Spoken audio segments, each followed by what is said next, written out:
Hello, what's up? I'm Daniel, the Pitch Professor. New week, new video, and this one is pure gold.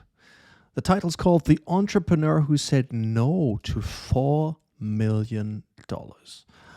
It was just recently re-released, and I thought we have to have a look at that together. By the way, if you're new to this and you think, who is this guy and why is he talking about pitching?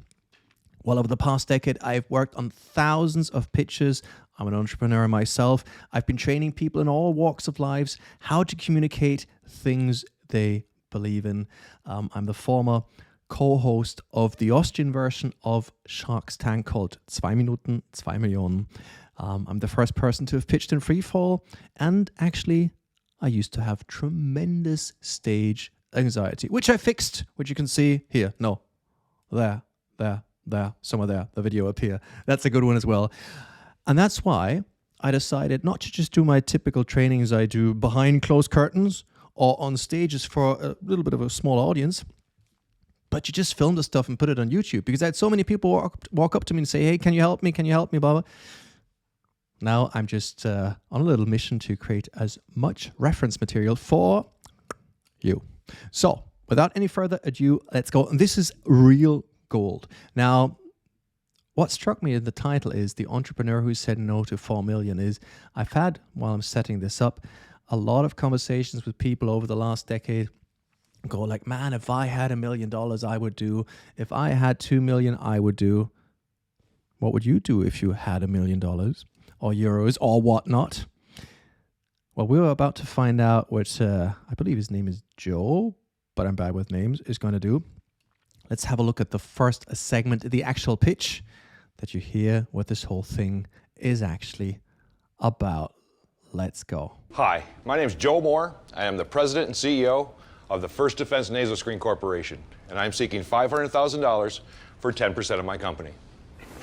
Every day, people flood emergency rooms, doctors' offices, and pharmacies seeking relief from inhaling contaminated air. And 1 out of every 5 commercials on TV today is about the treatment of nasal allergies. That's why I invented First Defense Nasal Screens.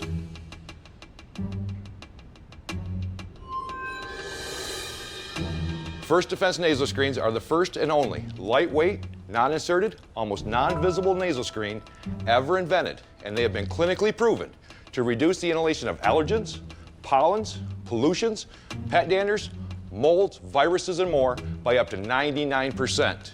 And the next time you're faced with unhealthy, contaminated air, remember, don't get sick, just peel and stick.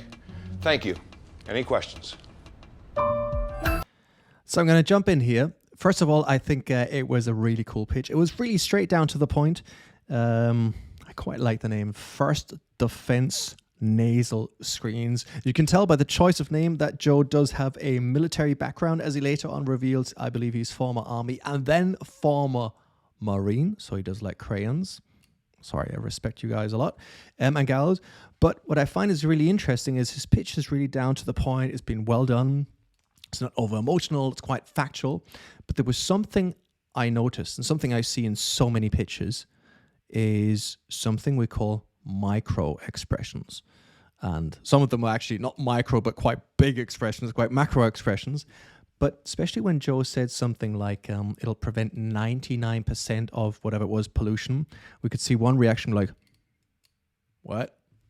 Now, here's the first tip I'd like to give you. Never pitch alone. What does that mean? It means when you're presenting, have a second person who works as your spotter. And what that person does is he or she observes the reaction of the audience in critical moments. Because often you'll be on a stage, you'll have light shining at you, it might be a Zoom call where you don't see the people, and in the moment where you say something that should create some sort of feedback, you want them to focus on that. So we had that moment where he said 99%, and the reaction was like, which means they probably don't believe him. It probably also means there might be some questions there, but that's perfectly fine. He's hitting his mark. He's creating some sort of response. What would be bad is if you say, oh, we can filter out 99% of the air, and the response is, because that means they've either not listened or they've listened and don't care. Both of that is really bad. So you want to make sure that you've hit your target, just like a spotter would do in the shooting world. You shoot, and you have the spotter, the observer, who says you've hit your target, or they tell you, no, you're low right, or whatever it is, and then you adjust the windage. In this case, what you would do afterwards is adjust your pitch. The worst thing is you take your shot, you want to hit home, and you miss your target, and you have no response. That's the one thing. And I also found it quite interesting was the way Mark Cuban reacted also. He was like, yeah, man, I don't know about that. So he was responding in a way that it all seemed a little bit much for him. Now, other than that, I think strong pitch. You can also tell it's an old video, and I'm pretty sure, I haven't seen the date, it was pre-COVID. So this could have been an interesting one pre-COVID. Anyhow, that's like my first response to it. So pitch streamed quite straightforward, not too emotional, quite factual. The ask was 500K for 10%. Okay, fair enough. And a couple bold claims. Now what I'm going to do is I'm going to fast forward a bit because there's now a lot of conversation forwards, backwards about the product and about a couple other things. But then it gets very much more spicy. If that is a sentence, very much more spicy. I don't know. It gets a lot more spicy. Let's pretend I said that straight away. But you know, I have that old rule, one take and one take only, because that's authentic, which is for me the key to pitching, being authentic. So I've moved forward a bit, and what has happened now is they're kind of going forwards and backwards Q&A, asking about parts, very much talking numbers, talking sales, the usual thing. By the way, if you want to see the full pitch, down there, you'll see it afterwards. Not now. This is a small channel, so I am counting on you. Watch the video till the end, hit the like button, subscribe, and do make sure to also hit that bell button, because that also makes me happy. If you don't,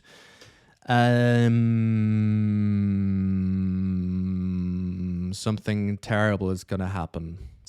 No, anyway, just do it if you're happy. Now, anyway, what's going to happen now is we've had forwards and backwards, and then something quite spectacular happens. Now, let me switch the cameras for this. Oh, come on. Screw that. I'll give you $1 million for the whole company right now. I can appreciate, and I appreciate the offer, I really do, but I would definitely... You just turned down $1 million. Yes, sir. Now, that is interesting for a couple of reasons, because basically what you had was Mr. Wonderful was listening to the negotiations, we're going forwards, backwards here, but royalties and whatnot, and Kevin got fed up and was like, do you know what? I'll give you $1 million. I'll buy the company of you. And why do I like this? It means he sees something. He wants not just a piece of the cake, he wants the whole cake. And the response, however, of Joe is, yeah, thank you, but that's not sufficient. What does it mean for you? It means that I want you to do is, before you go into pitch, think about several scenarios and think about how would you respond to a statement like that. What is your price? What is it you would be asking for? Would you sell? Would you ever sell? And by that, you should always go into pitch saying, I'm looking for 500K for 10%, but I'm happy to go for 500K to 25%, something like that. But if it's above 25%, we don't even need to talk about it, because it won't give me sufficient movability or long-term motivation. And the same thing is, have a number. Have a number on your company. And even if it's 100 million, I don't care. But have a number and understand what that number means. Very, very many years ago, I was involved in the first version of the first season of the Austrian version of Shark's Tank, and there was someone who got an offer. I don't know what it was. He was like, I don't know, 50K, 10%. And he was put under pressure, as sharks would do.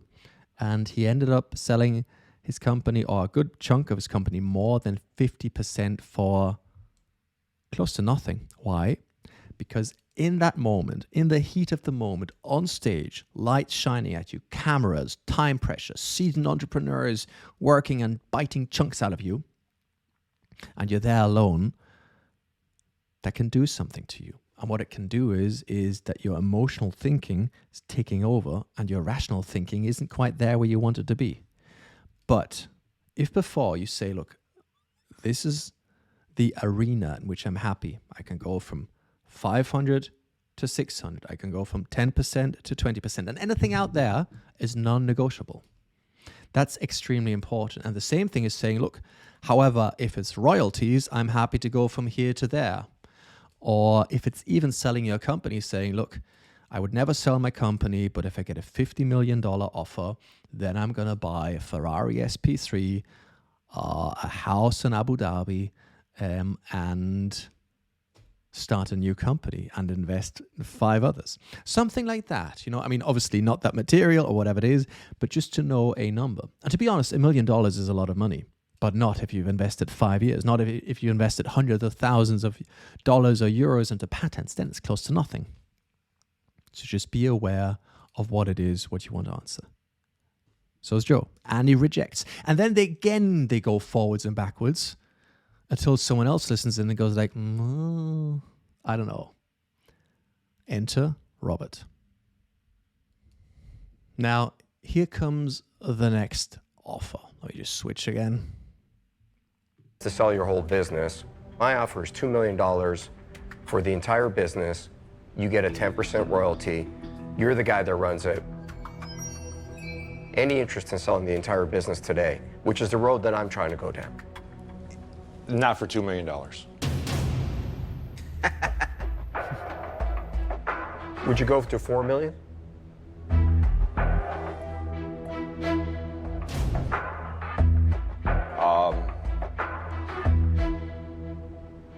I would consider taking the very first deal you were offered. So I'm cutting in here again. I find it spectacular. So within minutes, we've gone from $1 billion, all the way up to 2 million, and then to 4. And you can suddenly see the way Joe's expression from being $1 million Joe is like, $2 million Joe's, $4 million Joe. You see his breathing is here. It's high and tight breathing. He's nervous. His what's it called? Sympathicus, you know, the vagus nerve, the sympathicus that is like kind of like, for it's not fight or flight as such, but there's something happening. His emotional center is triggered. He's breathing high and tight from here, not low and slow and relaxed. He's high and tight. Robert has hit a nerve and he's getting into an area. He's suddenly goes, I don't know. We're getting there. We're getting closer. It's getting exciting. The stakes are high. Yet even at 4 million, he's not sure. This is crazy because Joe, without knowing Joe, I'm pretty sure Joe has a clear number in his head, and everything below that number won't work. And I also have the feeling, like the old Minesweeper games, Robert is getting closer and closer to that number, and we can see it to his response. So what do you think? Is he going to say yes or no? Would you say yes? Would you say no? Have you thought of a number? If not, you should start thinking of a number. And that number gets smaller and smaller if you consider it's after taxes, after maybe others who have equity in that, after calculating the years of working on this, the blood, sweat, and tears it took, and maybe the money you might make in the future, how you would decide. So again, more forwards and backwards, camera panning to Joe, to Mark, to all the others. And you can see Joe is heavily breathing, and now he makes his counter offer. I think if you went to $5 million and 15%, and whether you want me as an employee, which I would really like to do as an employee contract, because I want my royalty to be as much as I can. I can get my mind around the 4.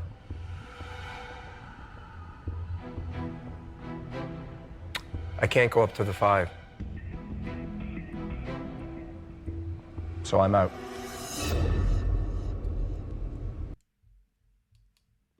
Boom. I mean, that was crazy, wasn't it? Like from 500K to 1 million to 2 million to 4 million. Heavy breathing. Joe's like, yeah, this could work. This could be it. Robert's like, yeah, I'd love it to work it. Now, Robert, on the other side, He also has the same area. He's got like 4 million that could work like this and that. Joe says, how about 5 on this? And he just does his quick calculations and goes like, nope, won't work. And I'm out. Interesting that he doesn't make a counter offer either. Maybe, quite simply maybe, because he doesn't feel valued at that point. I'm not sure. But the problem is if you're adding up the stakes higher and higher and higher and higher, at some point in time you have to close the deal, or you burn too much of, let's say, the bit of an initial relationship you're starting with one another. And at the end of the day, a pitch is like a first date. It is trying to figure out you like each other or not. How's that? And by the way, this is also something that's really important. This is a TV show. That means they make an offer that's accepted based on what both sides see on that day. And afterwards, you have the real due diligence, where actually the experts sit down and try and figure out if actually everything is true, from all the legal aspects, if everything works out or not. And very often in these shows, the deals actually don't work. Now, some could say, well, that's a scandal. That's all fake, isn't it? No, it's not. It's just consider this, again, like a first date, and this like a dating show on TV. Just because you like each other in the first 10 minutes on a dating show doesn't mean you have to get married. It just means you shall go on a real date afterwards. And if you then figure out that the other person is absolutely super obnoxious or has a massive drinking problem, which you didn't know in those 10 minutes, doesn't mean you're stuck with them forever. So again, it's all nice and fair. So Joe's back to square one. And then there's even more heated discussion. And then something happens, I have to admit, I really haven't seen in one of these shows before. And that's this. Listen, would you excuse us for a moment? Okay. Now, that's something I have to admit I haven't really seen happen that often. I mean, it does happen, but basically what it means is even the Sharks, they don't quite know what to make of this. They know it's a huge opportunity because you've gone up to wanting to buy a company for 4 million. Then they're out and they notice that all the other deals they have don't seem to fit. So you know what's going to happen. They're trying to syndicate. They're trying to wrap their deals into one. And I think Joe's holding up really well. He seems calm and relaxed. Probably on the inside he's brewing. He's going nuts himself. But he's asked to go outside. And then they negotiate. And at the end of the day, it's Damon, Kevin, and Mark that come up with an offer. So Joe stepped back inside, and Mark is about to tell him what's going to happen. And just for the fun of it, put yourself in Joe's footsteps. How would you feel? Would you be calm and confident? Would you be absolutely empty and go, I just want to get it over with? Excited? I'd love to know. I would be. I think at that point in time, I just like to hear it. I like to get it done. But for me, always the most important thing would be to walk out holding my head high. And I think up to now, Joe has done really well. So let's find out. Okay, so what we're going to do is raise our offer to $750,000, and then we're going to ask for 30% of the company and a 10% perpetual royalty. That's our offer. I would consider your offer. The only thing I would ask you to do is if you go to 1.2 million, for the simple reason that will give me enough to fill my first order. We don't have to do that because if we own a piece of the company, we're your partners and we have to finance it, but we don't have to pay for it right now. If you need more money to fund new orders and grow the company, you think we're going to let our equity disappear because we couldn't fund a new order? Of course not. So you get us without giving up any more equity with this deal. Don't sell yourself short. Joe, listen. Joe, you got to say yes or no. Life is like business. It's 20% what happens to you and 80% how you respond. You have a moment right now to take this deal. Will you take it? Does it come with season tickets? Absolutely. Then you got a deal. Amen. There you go. So they do have a deal, and what I find so fascinating is the different forms, how it was structured, the parts it had, the parts that didn't have. And also the final result, he said he was asking for 750K. They offered 750K. He said, well, what about, but I need more money. And he was told, look, but we're part of the company now. If you need more money, we're in it. And that's something you should never forget. If you give up equity, only give it up to people who are also willing to be actual active part in your company, not dead equity. What's dead equity? It means you give equity to someone who does some random work for you, like the old lawyer makes a couple contracts for you and you give him 5% for that. And after that, he never ever does anything again for you, but he's still on your cap table. That's dead equity. You don't want that. Other investors don't want that either, by the way. But in this case, we have 3 very hungry sharks who are part of this, who are putting their money in it and who are joining in to raise more money and make this company go absolutely above and beyond. Or so it seems. Because as this is an old pitch, I could easily figure out that, well, it ended up slightly differently. How do you think that it ended? Well, at the end of the day, there was no deal. They actually agreed on it in the show, but the due diligence apparently didn't work out, which is perfectly fine. And the company, well, a quick initial search showed me that it's worth up more than $50 million as of now. It's doing well. And that's quite a thing. Could have gone away for $1 million, but he held on. He knew his worth. He knew his value. He knew what he wanted. And so should you. In that sense, I hope you enjoyed this. If you are still watching and you still haven't hit that like button, that's still cool. That's still fine with me. But if you have hit the like button already, that would be sweet. In that sense, thank you very much. It was a pleasure. Take care, stay safe, and talk to you next time.